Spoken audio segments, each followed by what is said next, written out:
Hi, I'm Cameron Littleton, president of the Clear Creek Debate Team, and I'd like to begin this video by telling you thank you for judging for us at our upcoming January tournament. Now, over the course of this video, we're going to go and briefly touch at every single event and how to judge, how to be a good judge, so ultimately you can do the best that you would do in judging. So first, I'd like to talk about what it takes to be a judge. Now, a lot of people get very stressed out when they realize that they have to judge for our debate tournament. However, it's not all that complicated, and oftentimes debaters are used to having what we call CJs, or citizen judges, because that is ultimately ideal for a debater because they get to experience this adaptation. So ultimately, there's only 4 things that a judge really needs to get down in order to adequately judge a debate round. First, you need to understand what is called a paradigm, because essentially if you're judging any sort of debate, when you walk into the round, they're going to ask you, judge, what is your paradigm? Which is basically, how are you going to evaluate this round? What do you care about, and what do you like or dislike to see? So for our parent judges or our citizen judges, what is one thing that they most likely are going to not want to see is speed, which in CX, LD, and sometimes even in public forum debate, there is a lot of that. A lot of speed and fast talking, and a lot of our citizen judges can't keep up. So if that's one of your preferences, then feel free to express that. Otherwise, express any of your other preferences in form of paradigm. Now, there's a second thing that judges need to do in terms of IE events or our individual events, more specifically interp events or interpretation events or our speaking events, which is known as time signals. Now, ultimately, you might have a timer in your room that we provide to you. However, if you do not have a timer, you would be responsible of keeping these time signals. And most competitors, when you ask them what time signals you'd like, will tell you they want 3 down, which basically means they want a 3 at 3 minutes left, a 2 at 2 minutes left, a 1 at 1 minute left, and that's all. However, if they do ask you to provide them with further time signals, then that is your discretion, but ultimately we would want to give them as many time signals as they would like. So the third thing would be their ranks and speaker points. So in these individual events, they're given a rank, which will be 1 through 8 or 1 through 7, depending on how many people are in the room. 1 obviously being the best, and so forth down. And then also speaker points is a thing that's solely in our debate events like CX, LD, and PF. And these speaker points are essentially what determines not just the win or the lose factor, but this determines if the person advances. For example, if there will be multiple teams that have 3 wins, 3 losses, and only some of them get to advance, then they would base it off of speaker points who would advance. So ultimately what you're going to do is evaluate them on a 25 to 30 scale, 30 being the best, and so on. Now you can give multiple 30s in the round. For example, if you feel that one team was just very, very strong with their speaking and the other one wasn't so, you can give the good team 2 30 speaker points and the other team 2 28s or 25s. On average, the average person gets about 28 or 29s, and 30s if they're excellent. And the final thing is that it's crucial that as a judge, you don't implement your own opinions or ideas. So if a contestant has an opinion that you don't share, you shouldn't judge them based off of that opinion. Instead, you should evaluate their presentation and their idea that backs up that opinion. And ultimately, if a contestant shares their opinion or shares their argument in round and you don't agree with the argument, you should still evaluate that argument based on what their opponents say and not on your own argument in regards to that. Because ultimately, if their opponents had no response to this argument, then it's still going to stand and be influential within the round. So after you've assessed these 4 simple things, you will be a great judge for the Clear Creek High School Debate Tournament. Thank you. When it comes to prose and poetry, the contestant's going to have like a little small binder with their piece in it. When judging prose and poetry, make sure that you're looking for facial expressions, voice inflections, and that if they have a humorous or a dramatic piece, make sure that the expressions and the tone reflects that. Make sure the contestant is familiar with the piece and is making eye contact. And overall, judge on how well this piece is delivered, because the content is not as important on how well the piece is delivered. Each contestant is going to have a 7-minute time limit with 30 seconds grace if they need it. Usually we'll have somebody in the room with you that is timing, but if we can't, then you can ask one of the other contestants to act as the timer and give the time signals that each person asks for right before they go and perform their piece. HI and DI are both acting events, but unlike prose and poetry, they don't have a binder in front of them. They just have themselves. And what you're going to look for is, instead of the content, like prose and poetry, you're going to look at their acting. Do they use their space? Can you differentiate between the characters? And don't look to, oh, I really loved the piece, but oh, I really loved how they performed it. They really portrayed it well. Look to their acting and not the content. The time limit for both is 10 minutes with a 30-second grace period. We're going to be explaining the rules and how to judge duo and duet. Duo and duet are interp events, and they're also partner events, which means you're going to be judging 2 people. Also, whenever you're considering the ranking, you have to have facial expressions, voice inflections, character distinction, and really good blocking for deciding who should be ranked first or last. Also, you're not going to be wanting to judge on the script, meaning if you like the script or if you don't like the script, but on the following characteristics that she had already said. Another thing is you cannot use props in these events, and touching your hair, your face, or readjusting your clothes or your glasses are all considered props, and you can be disqualified for using those sorts of things. Both of the events are kind of similar, but different in that in duo, you're not allowed to make eye contact with your partner. You can look at them, but just not make eye contact. You're also not allowed to touch and interact like that. You are in duet, however, and yeah, in duet, you're allowed to touch your partner and also make direct eye contact, and that's a big thing. In duo, as long as they're not making eye contact, they can look at each other. So duo is going to be 10 minutes long with a 30-second grace period, and duet is 12 minutes long with a 30-second grace period. And unless they specifically ask you to give them a verbal stop when they reach their limit for grace, you just record what they put, and you cannot rank them first if they go over their grace period.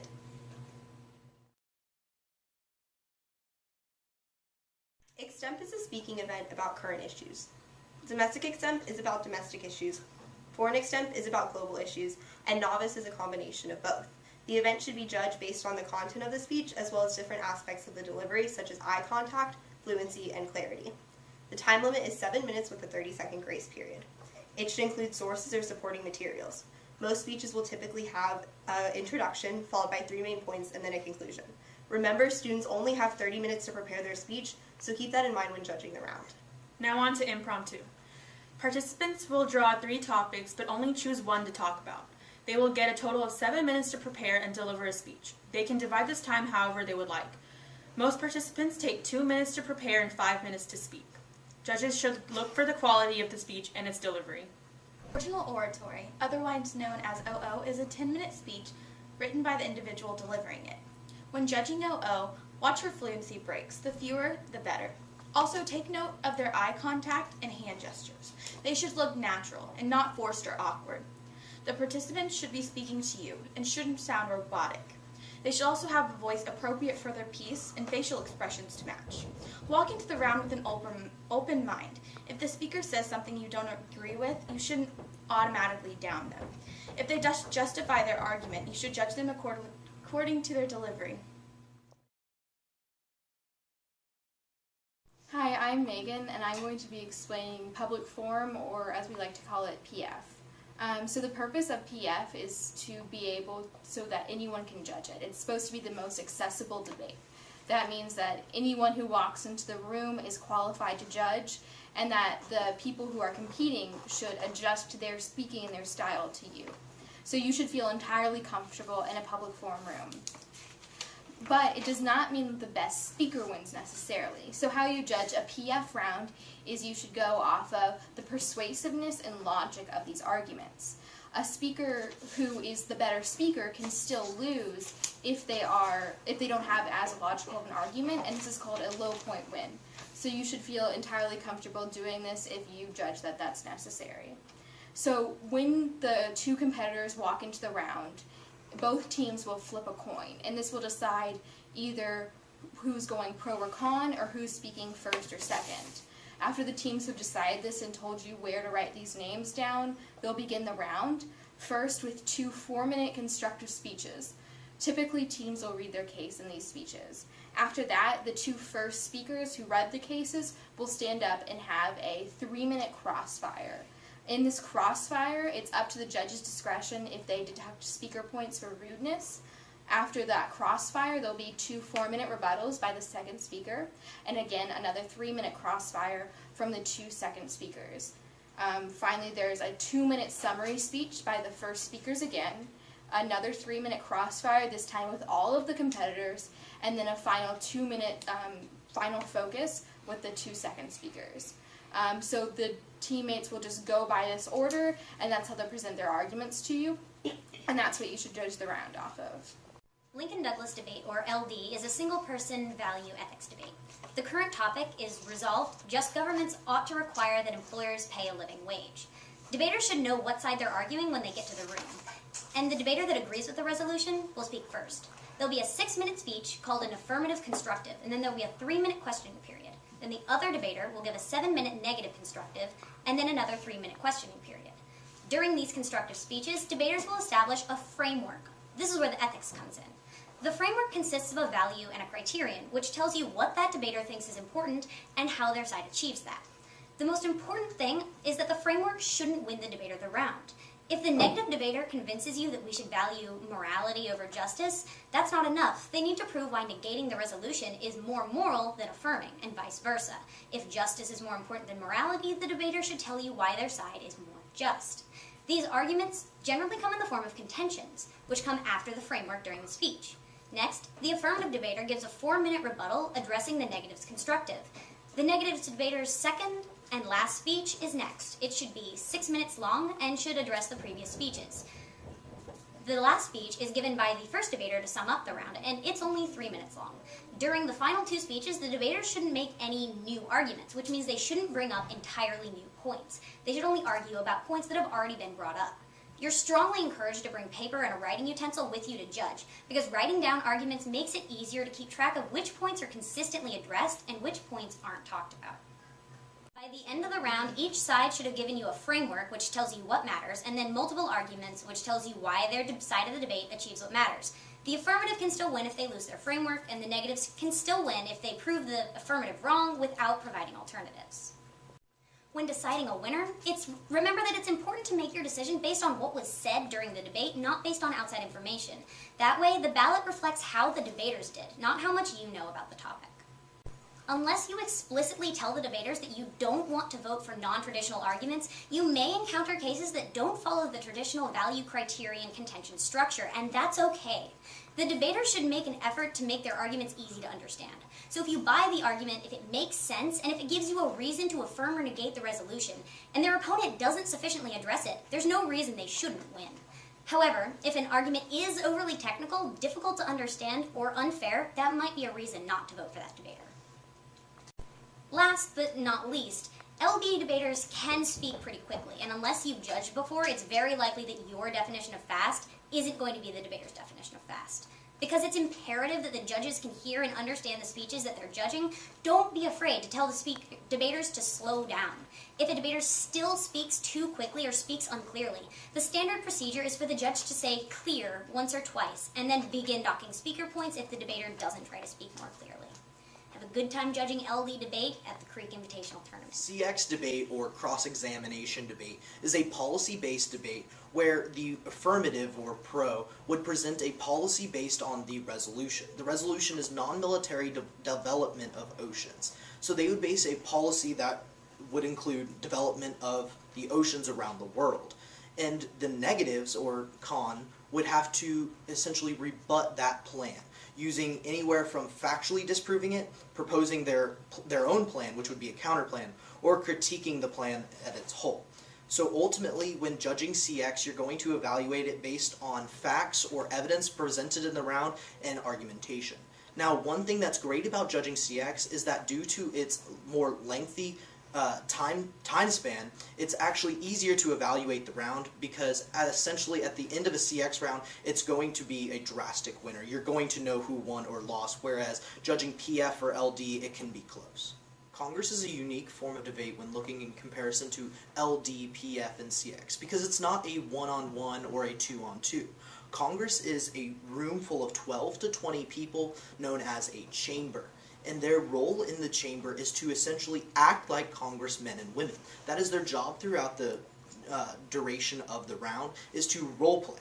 Now, a lot of judges think that judging Congress is more difficult than any other event, because there's a lot of rules and procedures needed to follow in Congress in order to adequately have a good round. And however, that's actually not that true, because at the beginning of a Congress round, the chamber will elect what's known as a PO, or a presiding officer. Now, the presiding officer's job throughout the round is to literally run the round. They're the ones that's going to be in charge of the rules and the procedures necessary to control the room and to perform at a fast pace and essentially do the round like it's needed to be done. Now, all the judge really has to do is sit at the back of the room and evaluate each individual person based on their questioning period and their speaking period. Now, there's 3 things that's needed to evaluate each speech. First, you need to evaluate their speech in terms of quality. Was their speech good? Did you enjoy their speech, and were they able to capture your attention? Second would be based on content. Their argumentation. Did it make sense? Was it logical? Was it new to the round? And then finally is based on clash. Were they able to adequately engage other people's speech or rebut other people's speeches? Now, ultimately, at the end of the Congress round or the Chamber's round, you'll have multiple people with 3 to 4 speeches and some people that only have 1 to 2. However, we want to evaluate quality over quantity when looking at Congress. So if someone has 2 speeches but they were very good speeches, they might be ranked higher than someone who has 3 mediocre speeches. So if with these things, you'll be able to adequately judge a Congress round and you'll do a great job.